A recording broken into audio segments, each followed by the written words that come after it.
کیا کبھی آپ نے محسوس کیا ہے کہ شدید پریشانی، غم یا بے چینی کے وقت دل کو حقیقی سکون کہیں نہیں ملتا؟ آخر ایسا کیا راز ہے کہ اسلام مشکل حالات میں سب سے پہلے نماز کی طرف توجہ دلانے کی تعلیم دیتا ہے؟ کیا نماز واقعی انسان کو اندر سے مضبوط بنا سکتی ہے؟ آئیے قرآن و سنت کی روشنی میں اس اہم موضوع کو سمجھتے ہیں۔ نماز اسلام کی سب سے اہم عبادات میں سے ایک ہے اور یہ بندے کو اپنے رب سے جوڑنے کا بہترین ذریعہ ہے۔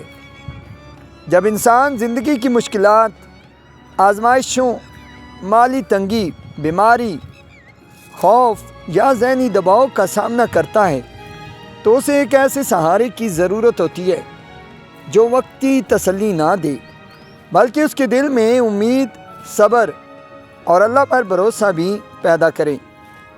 قرآن کریم اس لیے صبر اور نماز کے ذریعے اللہ سے مدد مانگنے کی تعلیم دیتا ہے۔ اللہ تعالیٰ فرماتا ہے وَاسْتَعِینُوا بِالصَّبْرِ وَالصَّلَاةِ، یعنی صبر اور نماز کے ذریعے مدد طلب کرو۔ یہ آیت اس حقیقت کو واضح کرتی ہے کہ نماز مومن کی روحانی قوت کا ایک اہم ذریعہ ہے۔ نماز انسان کو یہ احساس دلاتی ہے کہ وہ دنیا میں اکیلا نہیں ہے۔ جب بندہ اللہ کے سامنے کھڑا ہوتا ہے، رکوع کرتا ہے، سجدہ کرتا ہے اور دعا کرتا ہے تو وہ اپنے دل کی بات اپنے رب کے سامنے پیش کرتا ہے۔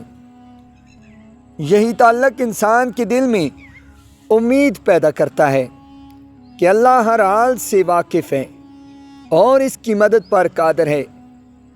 نبی کریم صلی اللہ علیہ وآلہ وسلم کی زندگی میں جب کوئی اہم معاملہ یا مشکل پیش آتی تو آپ صلی اللہ علیہ وآلہ وسلم نماز کا اہتمام فرماتے تھے۔ اس سے معلوم ہوتا ہے کہ نماز صرف روزمرہ کا فرض نہیں بلکہ مشکل وقت میں اللہ کی طرف رجوع کرنے کا بھی ایک اہم ذریعہ ہے۔ نماز انسان کو صبر سکھاتی ہے۔ دن میں 5 مرتبہ نماز ادا کرنا نظم و ضبط، مستقل مزاجی اور اللہ کی اطاعت کی تربیت دیتا ہے۔ یہی صفات انسان کو زندگی کی آزمائشوں میں ثابت قدم رہنے میں مدد دیتی ہیں۔ جب انسان سورہ فاتحہ پڑھتا ہے اور کہتا ہے ایاک نعبد و ایاک نستعین، تو وہ اقرار کرتا ہے کہ ہم صرف تیری عبادت کرتے ہیں اور تجھ ہی سے مدد مانگتے ہیں۔ یہ الفاظ مومن کے دل میں توکل اور اعتماد پیدا کرتے ہیں۔ سجدہ نماز کا سب سے عظیم حصہ ہے۔ صحیح احادیث میں آیا ہے کہ بندہ اپنے رب کے سب سے زیادہ قریب سجدے کی حالت میں ہوتا ہے، اس لیے اس میں زیادہ دعا کرنے کی ترغیب دی گئی ہے۔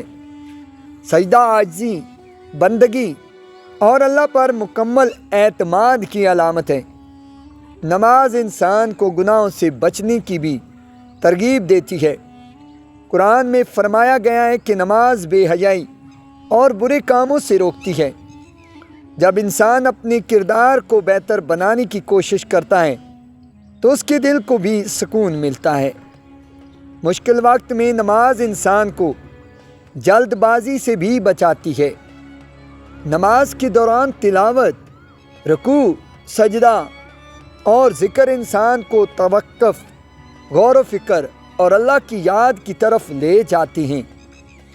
اس سے فیصلے زیادہ تحمل سے کرنے میں مدد مل سکتی ہے۔ نماز کے ساتھ دعا بھی بہت اہم ہے۔ فرض نمازوں کے بعد سجدوں میں اور دیگر مسنون مواقع پر اللہ سے دعا کرنا مومن کے ایمان کو تازہ کرتا ہے۔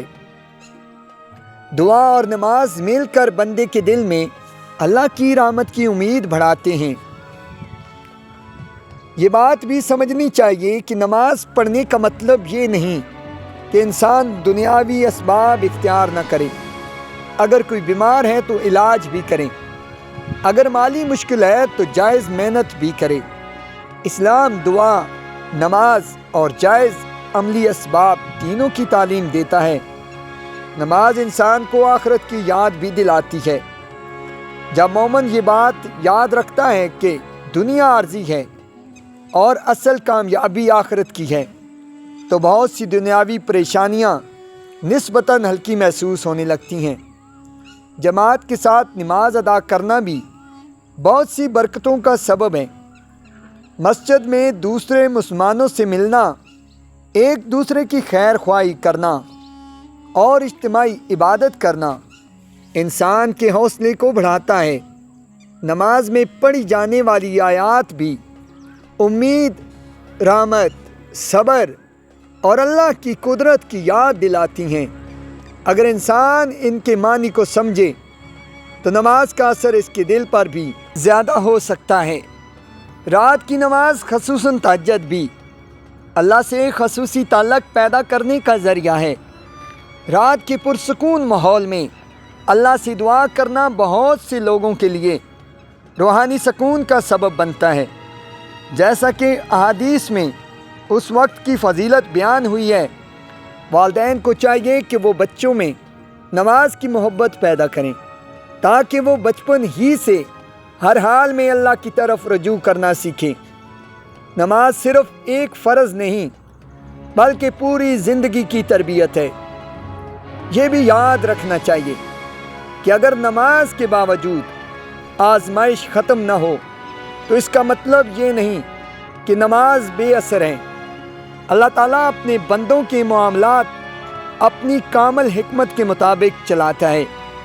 نماز مومن کو ہر حال میں اللہ سے جوڑے رکھتی ہے، چاہے آزمائش فوراً ختم ہو یا نہ ہو۔ بہت سے لوگ گواہی دیتے ہیں کہ نماز نے انہیں مشکل وقت میں امید، ہمت اور سکون دیا۔ یہ ایک ذاتی روحانی تجربہ ہو سکتا ہے، لیکن اسلام ہمیں اس کی بنیاد قرآن و سنت کی تعلیمات پر رکھنے کی ہدایت دیتا ہے، نہ کہ غیر ثابت شدہ دعووں پر۔ اگر کوئی شخص نماز میں سستی محسوس کرتا ہے تو اسے مایوس نہیں ہونا چاہیے، بلکہ آہستہ آہستہ اپنی نماز کو بہتر بنانے کی کوشش کرنی چاہیے، کیونکہ اللہ تعالیٰ اخلاص کے ساتھ کی گئی کوشش کو پسند فرماتا ہے۔ آخر کار نماز صرف ایک عبادت نہیں بلکہ اللہ کے ساتھ تعلق، دل کے سکون، صبر، امید اور روحانی طاقت کا ذریعہ ہے۔ یہی وجہ ہے کہ قرآن بار بار نماز قائم کرنے اور اللہ سے مدد مانگنے کی تعلیم دیتا ہے۔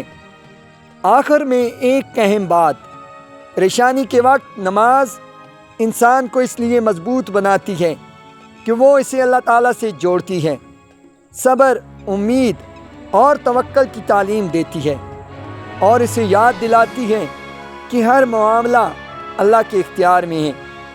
قرآن و سنت ہمیں نماز کے ساتھ دعا، صبر اور جائز اسباب اختیار کرنے کی بھی تعلیم دیتے ہیں۔ اللہ تعالیٰ ہمیں نماز کو اپنی زندگی کا حقیقی سہارا بنانے، اس میں خشوع پیدا کرنے اور ہر حال میں اپنے رب پر بھروسہ رکھنے کی توفیق عطا فرمائے، آمین۔ ناظرین محترم، اگر آپ کو ہماری ویڈیو پسند آئی تو لائک کے ساتھ ساتھ شیئر بھی ضرور کیجیے گا۔ اگر آپ ہمارے چینل پہ نئے ہیں تو ہمارے چینل کو سبسکرائب بھی ضرور کر دیجیے گا، اور کومنٹس میں ہمیں اپنی قیمتی رائے کا اظہار بھی ضرور کر دیجیے گا۔ جزاک اللہ خیرہ۔